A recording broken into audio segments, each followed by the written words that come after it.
Tem um verso na Brit Hadashah que diz que, não sei se é o caso dele, né? Mas tem um verso que diz que se você uma vez conheceu algo extremamente profundo como Yeshua e você participou dos poderes vindouros e você teve um nível de comunhão altíssimo com essa verdade que é Yeshua e você deixou, é como se não tivesse mais volta, entendeu? Nem o próprio Ruach HaKodesh convence mais a pessoa a retornar. Ele entrega a pessoa para nessa mentalidade. Mas eu concordo no gênero e no miligrau com esse texto. Eu acho que uma vez que uma pessoa conheceu o espírito do Mashiach, né? Teve contato com o espírito do Mashiach, como o Rabino Nahman ele fala lá, ele pergunta para os discípulos dele, os Talmidim, quem é o espírito que pairava sobre a face da terra do abismo em Bereshit? E os discípulos se entreolham, não sabem dizer. E ele fala, esse é o espírito do Mashiach, que pousará sobre o escolhido de Deus. Então, a pessoa que nega, ela perde completamente a credibilidade. Completamente a credibilidade.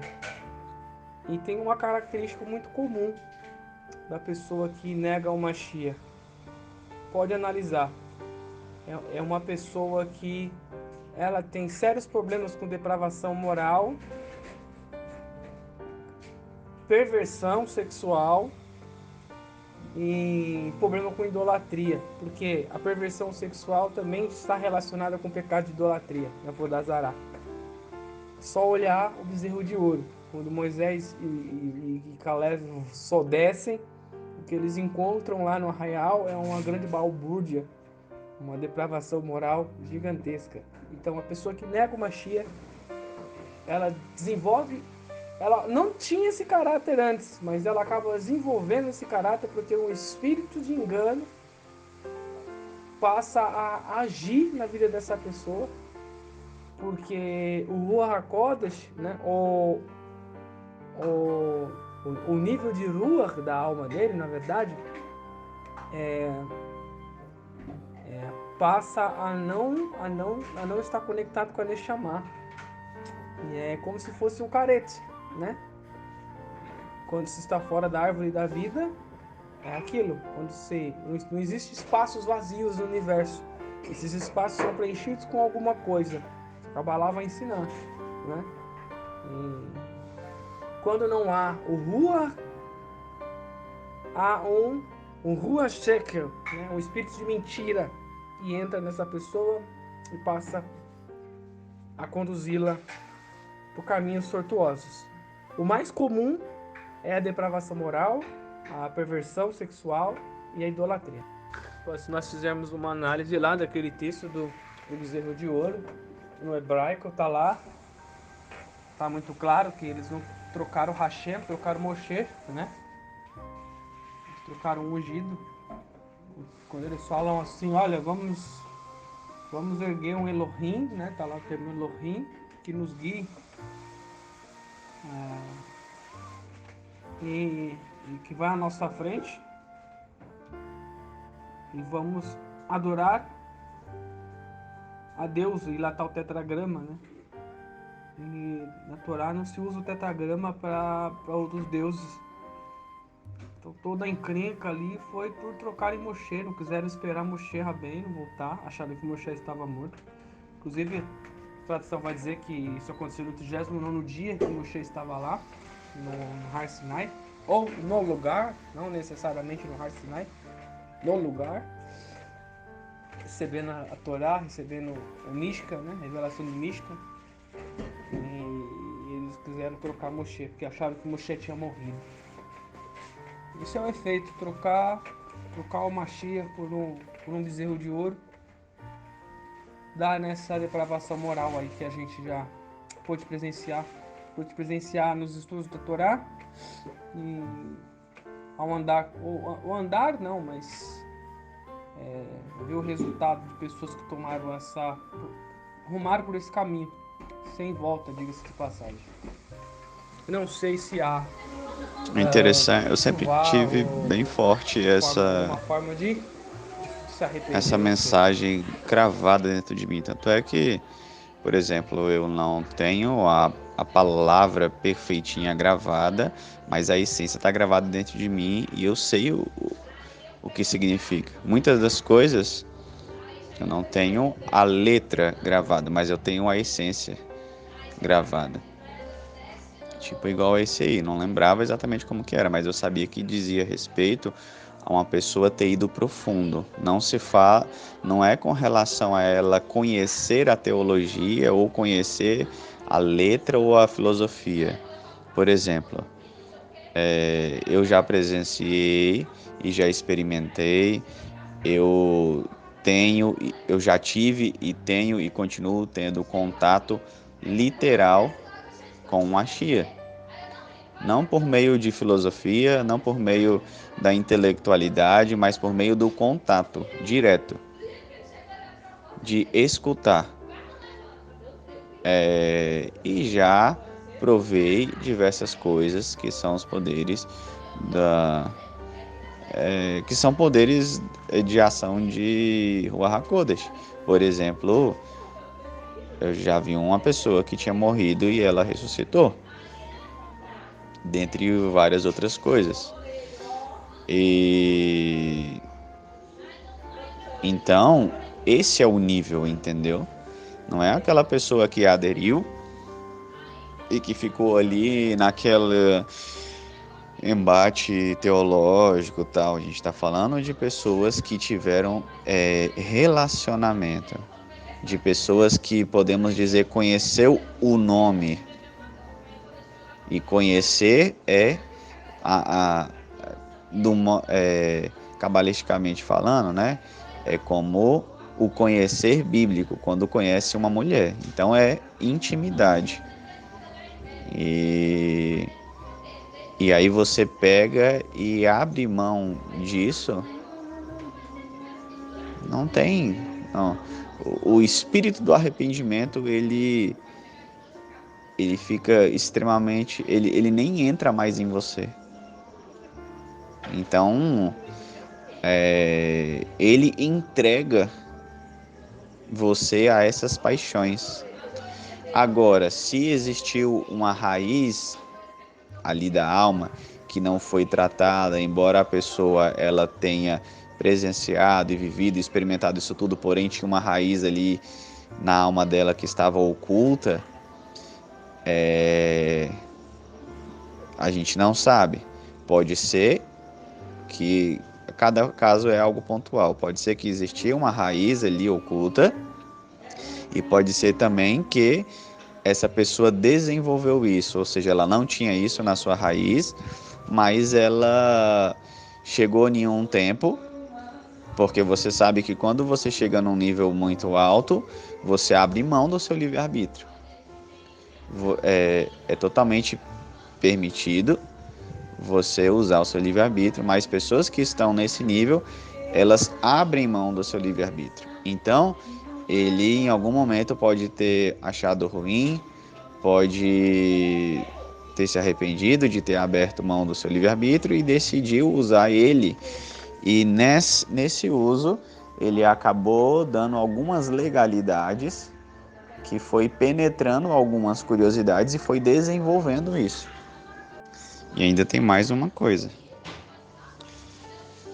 É dito que você conhece a verdade e a verdade te liberta, né?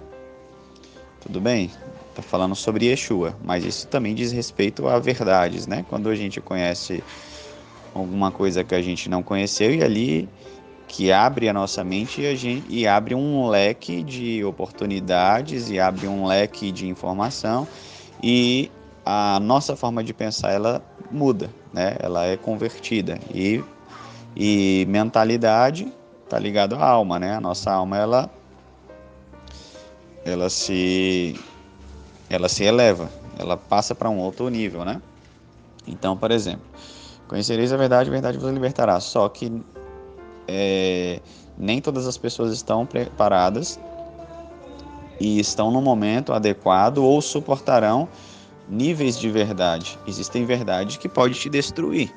A gente sabe muito bem dos 4 rabinos que adentraram no Pardes, no Pardes Rimonim. E aí o que aconteceu? Só um voltou ileso, outro morreu, outro voltou e virou um herege, e o outro acho que ficou louco, se eu não me engano. E acho que o Akiva, se eu não me engano, que foi o único que não lhe aconteceu nada. Então o que isso significa? Significa exatamente o que está nesse verso. Ele entrou exatamente esse versículo aí, esse que a gente está comentando. Esse cara, ele provou uma coisa extremamente profunda. E agora ele é responsável por ter provado isso. Quanto mais conhecimento e quanto mais Hashem permite que você entre nele, mais responsabilidade será. Maior é o peso sobre as suas costas. Porque você viu, porque você provou, porque ele te deu permissão para experimentar a coisa mais sagrada. Nem todos, existem muitos filhos, mas nem todo filho chega num nível de intimidade. E não é necessariamente Deus que faz essa seleção, mas a pessoa que busca isso. E à medida que ela busca, Deus vê que é algo realmente da alma dela, Deus libera. Mas o nível tá lá em cima. Você vê, Shalia Shaul, ele fala algumas coisas do tipo que ele era escravo. Ele é escravo do quê? Da missão. Ele é escravo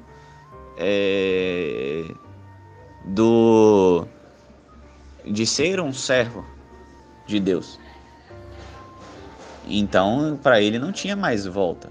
Se ele bobeasse um pouquinho e retroagisse toda essa informação que entrou no âmago dele, ele seria cortado dos viventes e eu acho que a alma dele ia ser duramente julgada, porque ele provou daquilo que é mais sagrado. Então você não pode provar daquilo que é o mais sagrado, experimentar, viver, sentar à mesa com o Mashiach, comer e de repente você negar isso. Eu conheço pessoas que provaram e daí a pouco, por causa de teologias ou por causa de filosofias, elas foram convencidas que o que elas provaram, tocaram, experimentaram, sentiram um gosto, foi uma ilusão. Então, o que é mais importante? Aquilo que ela toca, que ela prova e que ela tem a certeza? Ou a intelectualidade que isso que ela provou precisa se encaixar numa intelectualidade? Existem coisas que não vão se encaixar. Se eu abrir a boca para falar de coisas que eu vivo e que eu experimento, posso ser taxado como louco, posso ser visto como uma pessoa que não bate muito bem. Mas, por causa da ética, você acaba se adaptando ao que as pessoas falam. Então, existe isso, de que talvez o terreno da pessoa não estava preparado para suportar tais verdades. Porque uma semente, a parábola das sementes, não é a semente, é os terrenos. Então as sementes são boas, a verdade vai libertar, vai crescer, vai florescer. Mas e como é que está o terreno? Está preparado para receber essa informação? Se ela cair no terreno rochoso, dá ruim. Se cair no terreno espinhoso, dá ruim, vai ser sufocado.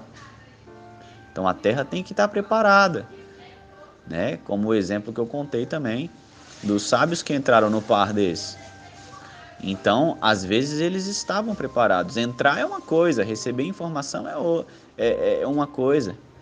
Sair da Matrix é uma coisa, outra coisa é você ter maturidade para enxergar fora da Matrix. Será que você não vai ficar louco? Será que você não vai se suicidar? Será que você não vai virar um herege? Será que você não vai virar, não sei, entendeu?